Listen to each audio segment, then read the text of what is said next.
Un âne et la statue de la Vierge. Nous verrons dans cette édition qu'un prêtre du Maine-et-Loire a trouvé un attelage original pour partir à la rencontre de ses paroissiens. La fête de la musique se célèbre aussi en prison, un événement organisé dans plusieurs établissements pénitentiaires, dont celui de Mozac en Dordogne. Et on débute avec la success story d'un jeune entrepreneur havrais. Ces lettres LH comme le Havre, imprimées en 3D, sont devenues en quelques mois des objets de décoration à la mode. Mais victime de son succès, il n'a pas assez de matériel pour répondre à la demande. Il a lancé une campagne de financement participatif. Tout juste 20 ans et déjà chef d'entreprise.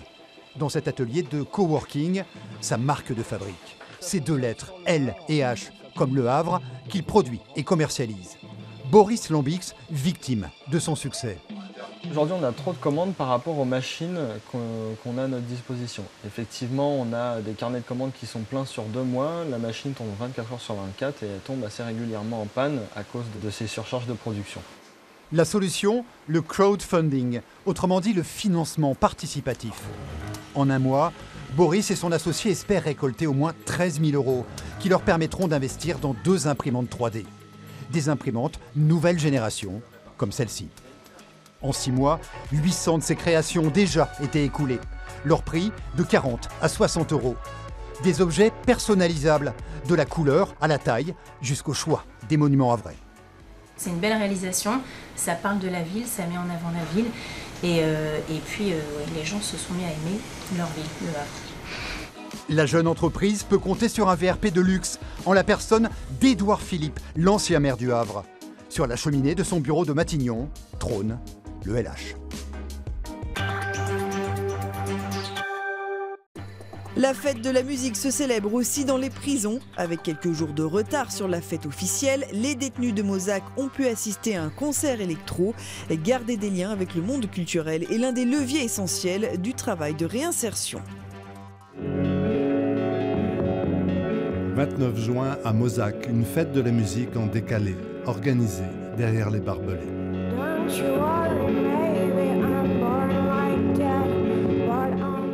Avant mon incarcération, j'avais à peu près une trentaine de concerts par an. Donc cela me permet de rester en contact avec la musique parce que j'aime bien ça. Et finalement, c'est bien que la fête de la musique vienne à nous. J'aime bien les concerts, particulièrement la musique électronique. Ce que j'ai vu, c'était Jean-Michel Jarre, que j'ai vu une fois, Genesis. Ça, c'était un très bon concert, ça. Sur 90 détenus, ils sont une trentaine au concert. C'est le service d'insertion et de probation avec le réseau des scènes de musique actuelle qui organise l'animation. Mon travail, c'est d'organiser le maximum d'activités, le plus variées possible, pour qu'il y ait un maximum de personnes détenues qui puissent y participer. Donc je parlais de peinture, de musique, on fait aussi des rencontres littéraires en bibliothèque. La détention doit garder le lien avec l'extérieur et faire venir le dehors au dedans. Pour la plupart, la libération arrive un jour. Ici, ce sont en majorité des petits parcours. Petit parcours, chez nous, c'est quand même, je dirais, 2 ans, 3 ans. D'autres sont sur de très longs parcours, puisqu'on a aussi des détenus qui sont réclusion perpétuité. Mais quelle que soit la longueur de la peine, on a un temps pour accompagner. Accompagner, c'est permettre notamment l'accès à la musique. Ça nous permet de s'évader pendant une petite heure. Cet après-midi-là, c'est le duo Inky Inquest qui a franchi les murs de la prison avec succès auprès des détenus.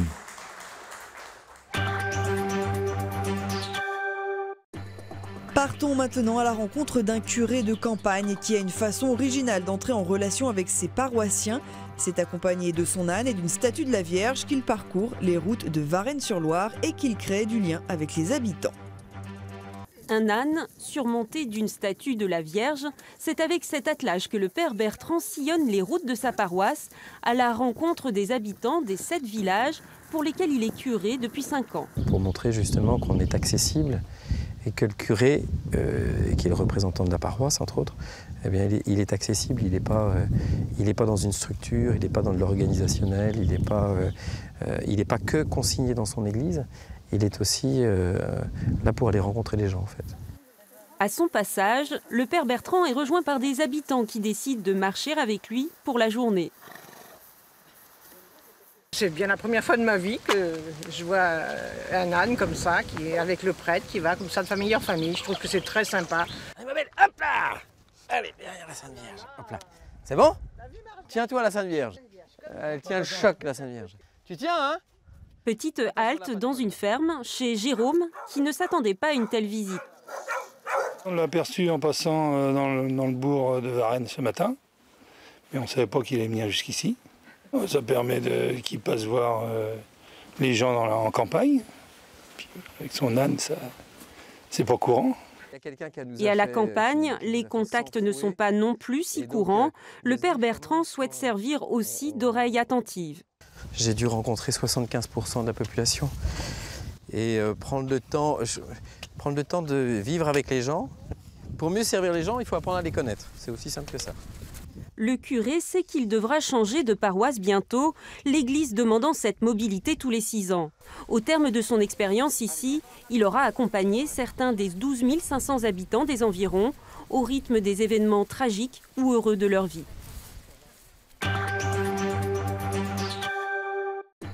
On se quitte avec les joueurs du FC Sochaux, club de foot qui évolue en Ligue 2.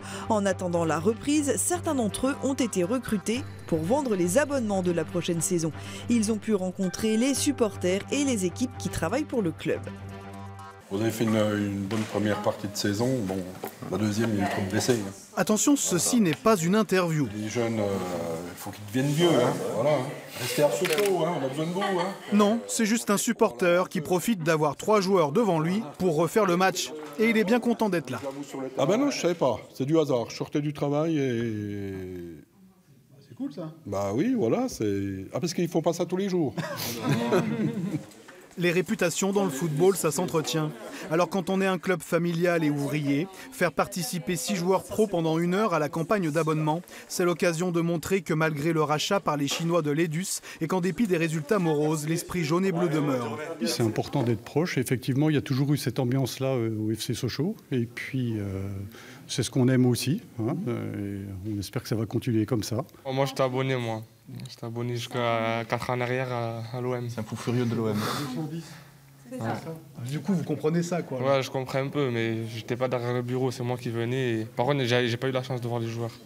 La campagne d'abonnement va durer jusqu'au 21 juillet en boutique et sur Internet. Sochaux espère fidéliser de nouveau 4500 supporters, c'est la moyenne des dernières saisons. Aux joueurs ensuite de faire revenir tous les autres abonnables.